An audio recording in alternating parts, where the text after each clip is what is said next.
The Joe Biden administration has framed its main foreign policy paradigm primarily in terms of competition between democracy and authoritarianism, emphasizing cooperation among like-minded allies as its fundamental strategy for confronting China.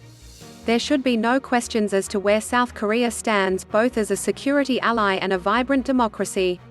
And when South Korea's President Moon Jae-in meets with U.S. President Joe Biden at the White House Friday afternoon, local time, the decades-long U.S.-South Korea alliance will have an opportunity to address two distinct challenges to the proposition that the alliance is sustained by shared democratic values.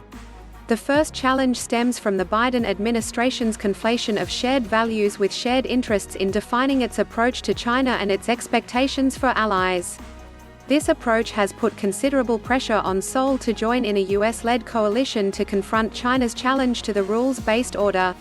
South Korea is an obvious candidate for membership in the Quad, especially given that last year the country had touted itself as a model in its initial pandemic response and in view of the potential importance of South Korean semiconductor production to supply chain resilience.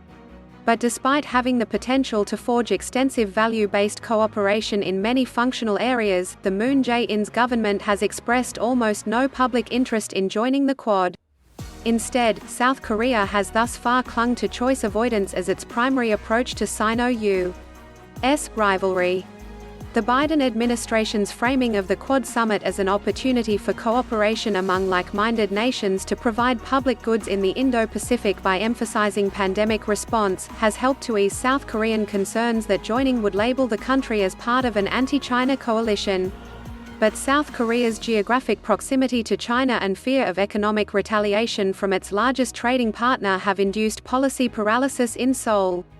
Also, South Korea retains an abiding interest in preventing China from exercising a veto power over inter-Korean reconciliation efforts by further enabling North Korean hostility.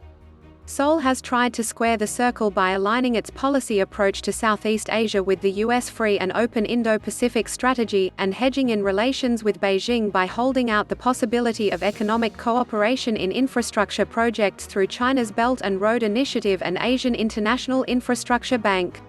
South Korea's approach to values-based cooperation is akin to a shy student that aces the test, but who goes to great lengths to avoid class participation. The second challenge to values-based US-South Korea alliance cooperation relates to the Moon administration's conciliation of North Korea with regard to efforts to promote information penetration inside North Korea.